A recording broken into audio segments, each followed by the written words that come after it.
Lapit na rin matapos ang bahay ng aking sister kahit maraming luha. Maraming luha ang naubos.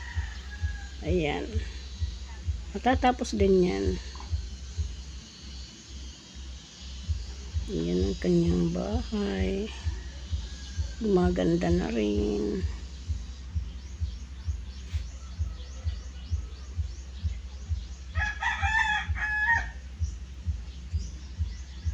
May awa ang Diyos. Maging okay rin yan. Dalawa pala ang pintuan yan. Isang pintuan sa may gagawing kusina at isa dito sa may gagawing sala.